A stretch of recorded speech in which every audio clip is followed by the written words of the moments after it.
بسم اللہ الرحمن الرحیم۔ ایوانی مقننہ قائم کی گئی، یہ سمجھ لیں دو ایوانی کیا ہے۔ دو ایوان ہمارے کون کون سے؟ ایک تو ہوتی ہے ہماری قومی اسمبلی اور دوسرا ہوتا ہے ہمارا سینٹ، ٹھیک ہے۔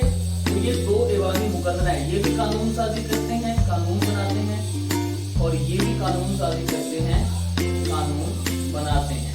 یہاں پہ ایم این ایز ہوتے ہیں، یہاں پہ سینیٹرز بیٹھتے ہیں، یہ ڈفرنس ہے ان کے اندر تھوڑا سا، اور ان دونوں کو جو ہے ہم السلام علیکم ناظرین، امید ہے آپ خیر خیریت سے ہوں گے، خوش و خرم ہوں گے، ٹھیک ٹھاک ہوں گے، اللہ تعالیٰ کی رحمتیں اور برکتیں سمیٹ رہے ہوں گے۔ آج کا ہمارا لیسن نمبر ہے 9، مطالعہ پاکستان 10ویں کی کلاس کی، اور اس کے اندر ہم اپنا سیکنڈ لاسٹ ٹاپک جو ہے وہ کور کرنے لگے ہیں، دستور Pakistan, the very important topic of the chapter کا بہت امپورٹنٹ ٹاپک ہے، بہت چانسز ہیں یہ پیپر میں آ سکتا ہے۔ ایکسرسائز میں اس کا کوشچن ہے، میں پڑھ دیتا ہوں تاکہ آپ کو ریکال ہو جائے کہ یہ کوشچن لانگ میں آتا ہے۔ 5th کوشچن ہے، دستور پاکستان 1973 کے چند اہم نکات بیان کریں۔ پہلے پڑھ لیتے ہیں پھر ہم بتاتے ہیں اس کو اٹیمپٹ کیسے کرنا ہے۔ پیج نمبر 21، ذوالفقار علی بھٹو نے دستور پاکستان کی تیاری کے لیے تمام بڑی سیاسی جماعتوں کا تعاون حاصل کرتے ہوئے، دیکھیں بھٹو کے دور میں یہ اپروو ہوا، یہ ذہن میں آپ نے رکھنا ہے۔ بھٹو کا دور کون سا تھا؟ فنگر ٹپس پہ آنا چاہیے، 71 سے 79 تک، 77 کے اندر جو ہے بھٹو کا دور تھا۔ تو بھٹو نے 73 میں اس آئین کو مرتب کیا، تشکیل دی تھی کمیٹی، آپ نے پڑھا تھا، اور پھر یہ معاملہ ہوا تھا۔ تو کیا ہوا کہ 25 اراکین پر مشتمل ایک کمیٹی بنائی۔ اب کمیٹی کا کیا کام تھا کہ بھی دستور نیا بنایا جائے، ایک نئے سرے سے دستور کو مرتب کیا جائے، کیونکہ بنگلہ دیش بن گیا تھا، پاکستان مشرقی علیحدہ ہم سے ہو گیا، جنگ ہوئی، ہمارے قیدی پکڑے گئے، اب جو ہے ہمارے فوجی پکڑے گئے، اور اس کے بعد جو ہے وہ ہم نیا دستور بنانے کی طرف جا رہے ہیں۔ اس کمیٹی نے دستور کی تیاری کے عمل کو آگے بڑھایا۔ دستور کی تیاری میں خصوصی طور پر حزب اختلاف کی سوچ اور تجاویز کو جگہ دی گئی۔ اپوزیشن نے جو کہا، اپوزیشن نے جو سجیسٹ کیا، ریکمینڈ کیا، اس کو جگہ دی گئی۔ دستوری کمیٹی کی رپورٹ پر اسمبلی میں بحث مباحثہ ہوا، جس کی روشنی میں چند مزید تجاویز اس میں شامل کی گئی، یہ بھی ہونا چاہیے، یہ بھی ہونا چاہیے۔ اس طرح دستور سازی کا کام مکمل ہوا۔ 14 اگست 1973 سے اسے باقاعدہ طور پر نافذ کیا گیا، اس کو اپلائی کیا گیا، اس ڈیٹ سے، تو ڈیٹ آپ کو پتا ہو۔ اب اس کے ہیں اہم نکات، اس کے امپورٹنٹ پوائنٹس ہیں، انڈرسٹینڈ کر لینا ہے۔ اس کے 10 پوائنٹ یہاں لکھے ہوئے ہیں۔ پہلا ہے کہ دستور پاکستان 1973 کے چند اہم نکات درج ذیل ہیں۔ پہلا جو ہے وہ پوائنٹ یہ ہے کہ دستور اسلامی نوعیت کا تھا، یعنی یہ کانسٹیٹیوشن اسلامک تھا، کوئی قانون اسلامی اصولوں کے خلاف نہیں بنایا جا سکتا، اور اس میں لکھا تھا کہ ایسا کوئی قانون ہماری اسمبلی نہیں بنائے گی جو اسلام کے خلاف ہو۔ ملک میں وفاقی نظام قائم کیا گیا۔ پاکستان چاروں صوبوں، پنجاب، سندھ، سرحد، خیبر پختونخوا، بلوچستان وفاقی علاقوں پر مشتمل ایک وفاقی ریاست ہوگا، ایسی اسٹیٹ ہوگی جس کو وفاق کنٹرول کرتا ہوگا، وفاق چلاتا ہوگا، یہ اس میں علاقے شامل ہوں گے، اس کا یہ مطلب ہے۔ مرکز اور صوبوں میں اختیارات کی تقسیم کر کے صوبائی خود مختاری کا مسئلہ حل کیا گیا، یعنی یہ ڈیفائن کر دیا گیا کہ کون سے کام صوبے کرتے ہیں اور کون سے وفاق سنبھالے گا۔ دستور کے تحت ملک میں 2 ایوانی مقننہ قائم کی گئی، یہ سمجھ لیں 2 ایوانی کیا ہے۔ 2 ایوان ہمارے کون کون سے؟ ایک تو ہوتی ہے ہماری قومی اسمبلی اور دوسرا ہوتا ہے ہمارا سینٹ، ٹھیک ہے۔ تو یہ 2 ایوانی مقننہ ہیں، یہ بھی قانون سازی کرتے ہیں، قانون بناتے ہیں، اور یہ بھی قانون سازی کرتے ہیں، قانون بناتے ہیں۔ یہاں پہ ایم این ایز ہوتے ہیں، یہاں پہ سینیٹرز بیٹھتے ہیں، یہ ڈفرنس ہے ان کے اندر تھوڑا سا، اور ان دونوں کو جو ہے ہم 2 ایوانی مقننہ کہہ سکتے ہیں کہ ہماری جو اسٹیٹ ہے وہ 2 ایوانوں پر مشتمل ہے، ٹھیک ہے۔ اس کو ہم ایوان ذیلی بھی کہتے ہیں، اور اس کو ہم ایوان بالا کہتے ہیں، ٹھیک ہے، یہ ایک نام ان کا اور بھی ہے۔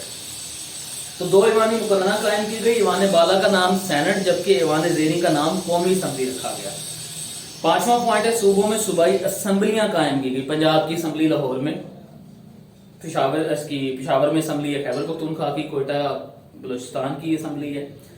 دستور کے تحت آزاد اور خود مختار عدلیہ قائم کی گئی، جو کسی بھی ڈر خوف کے بغیر سارا کچھ کرے گی۔ مرکز میں سپریم کورٹ، عدالت عظمیٰ، مرکز یعنی اسلام آباد میں عدالت عظمیٰ، جبکہ چاروں صوبوں میں 4 ہائی کورٹس عدالت ہائے عالیہ قائم کی گئیں، یعنی ہر صوبے میں جو باقی عدالتیں ہوتی ہیں۔ ملک میں پارلیمانی نظام قائم کیا گیا، ایسا نظام ہوگا جو پارلیمنٹ کے تحت کنٹرول ہوگا، چاہے صوبائی ہوگا چاہے وفاقی ہوگا۔ صدر مملکت ریاست کا سربراہ ہوگا، اسٹیٹ کا جو ریپرزینٹیٹو ہوگا، جو اس کا سربراہ ہوگا وہ صدر ہوگا، جبکہ وزیر اعظم حکومت کا سربراہ ہوگا۔ حکومت دیکھیں، دو چیزیں آپ مکس نہ کریں کبھی بھی۔ حکومت جو چلاتی ہے، حکومت کا جو کام ہے وہ سمجھ لیں آپ وہ مینجمنٹ ہے، وہ ہم نے سلیکٹ کر کے ایک مینجمنٹ سلیکٹ کر دی، وہ حکومت کہلاتی ہے۔ اس کو چلانے کا سب سے بڑا جو پرسن ہوتا ہے وہ وزیر اعظم ہوتا ہے، وہ حکومت کو چلاتا ہے، حکومت کو ریپرزینٹ کرتا ہے۔ اگر ہم نے کوئی کوشچن حکومت سے پوچھنا تو وزیر اعظم یا اس کی کابینہ، اس کے وزیر جواب دیں گے۔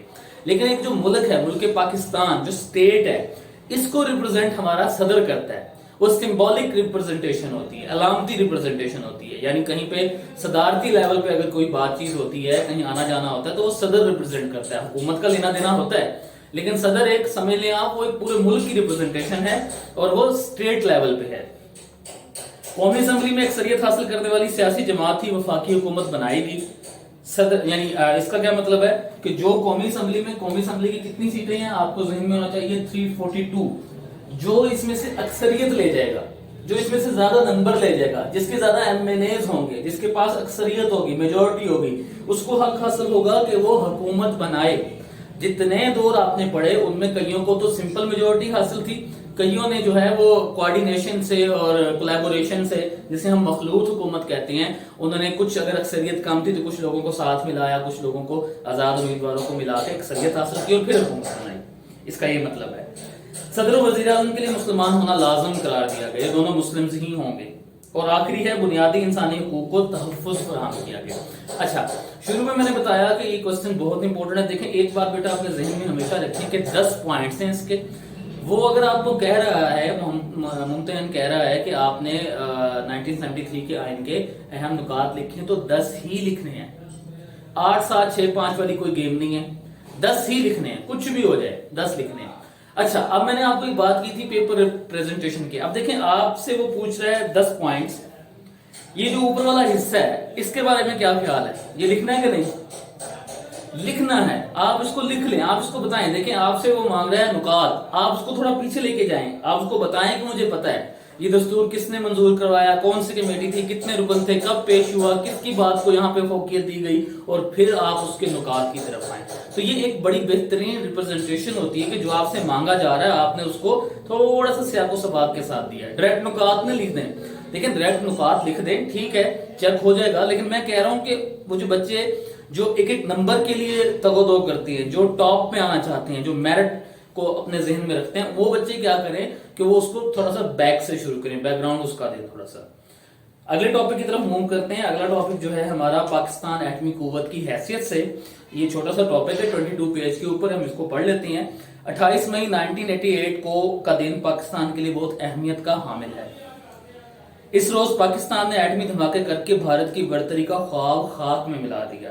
پاکستان کے ایٹمی دھماکے بھارت کے ایٹمی دھماکوں 11 اور 13 مئی 1998 کا جواب تھے، یعنی انڈیا نے نیوکلیر پاور بننے کے لیے ایٹمی دھماکے کیے۔ یہ نہیں کہ کہیں ہمارے اوپر کر دیے، انہوں نے ٹیسٹ کیا، نیوکلیر ٹیکنالوجی کو ٹیسٹ کیا۔ اب ٹیسٹ کہیں تو کرنا تھا، انہوں نے ریگستان میں کیا، پوکھران میں جو ہماری جو ہے وہ بھاولپور کی ریجن کے ساتھ جو ان کا ایریا ڈیزرٹ ایریا لگتا ہے یا آگے کا ایریا، اب اس کے رپلائی میں ہم نے بھی ایٹمی طاقت بنے ہوئے تھے، ہم نے بھی اس کو ٹیسٹ کرنا تھا۔ تو کیا ہوا، آگے چلتے ہیں بتاتا ہوں میں۔ عالمی طاقتوں کی طرف سے پاکستان پہ بہت زیادہ دباؤ ڈالا گیا۔ عالمی طاقتیں کون ہیں؟ امریکہ اور دیگر ممالک، انہوں نے کہا جی آپ نیوکلیر ٹیسٹ نہ کریں، نیوکلیر ٹیکنالوجی کو آپ ٹیسٹ نہ کریں، ہم سے ایڈ لے لیں، یا اگر آپ نے ٹیسٹ کیا تو ایڈ بند کر دیں گے، آپ کو یہ کر دیں گے وہ کر دیں گے، اس طرح کا پریشر تھا۔ مگر پاکستان کی حکومت نے عالمی طاقتوں کے دباؤ کو مسترد کر دیا۔ پاکستان نے امریکہ اور مغربی دنیا کی طرف سے عائد ہونے والی پابندیاں برداشت کی، لیکن اپنا دفاع ناقابل تسخیر بنایا، یعنی اپنا ڈیفنس جو ہے اس کو ہم نے ایسا بنایا کہ کوئی اس کو فتح نہ کر پائے۔ تو کیا ہوا، 28 مئی 1998 کو پاکستان نے صوبہ بلوچستان کے پہاڑی علاقے چاگی کے مقام پر ایٹمی دھماکے کیے۔ بچے پوچھتے ہیں سر کیا دھماکہ کیا، کیا اپنے ملک میں بم چلا دیا؟ مطلب وہ اکثر یہ پوچھتے ہیں کہ چاگی میں بم چلا دیا ہم نے، ایسی بات نہیں ہے بیٹا۔ کوئی چیز آپ جب ایجاد کرتے ہیں، وہ بناتے ہیں تو اس کو ٹیسٹ تو کرنا ہوتا ہے نا، تو اس کو ٹیسٹ ہم نے چاگی کا مقام پہ کیا۔ ایک ڈیزرٹڈ ایریا ہے، ایک بہت بڑا ایریا ہے پہاڑی ایریا ہے, ڈیزرٹس بھی ہیں اس میں, ٹھیک ہے. تو اس طرف پہاڑی ایریا, اس طرف جو ہے ہم نے وہ نیوکلیر ٹیکنالوجی کو ٹیسٹ کیا. یہ نہیں کہ ہم نے پورا بم بنا کے ایٹم وہاں پہ چلا دیا, ایسا نہیں تھا, ہم نے نیوکلیر ٹیکنالوجی کو وہاں ٹیسٹ کیا. اچھا جی, اس طرح پاکستان ایٹمی ممالک کی فہرست میں شامل ہو گیا. پاکستان عالم اسلام کا پہلا ایٹمی ملک ہے. ان ایٹمی دھماکوں کی یاد میں ہر سال 28 مئی کو یوم تکبیر منایا جاتا ہے. یہاں کوسچن بھی ہے, مارک کروا چکا ہوں آپ کو. آج کا یہ لیسن جو ہے وہ اس چیپٹر کا آخری لیسن تھا. انشاءاللہ بڑی ہی جلدی ہم چیپٹر نمبر 2 سٹارٹ کر رہے ہیں. آپ اس چینل سے کنیکٹڈ رہیں. انشاءاللہ پوری کوشش ہوگی کہ ہر چیز میں آپ کو جو ہے وہ ڈیٹیل میں وضاحت کے ساتھ سمجھا سکوں. آج کے لیے اتنا ہی. اللہ نگہبان, جہاں رہیں خوش رہیں, لوگوں میں خوشیاں اور آسانیاں تقسیم کرتے ہیں. اللہ حافظ. پاکستان زندہ باد.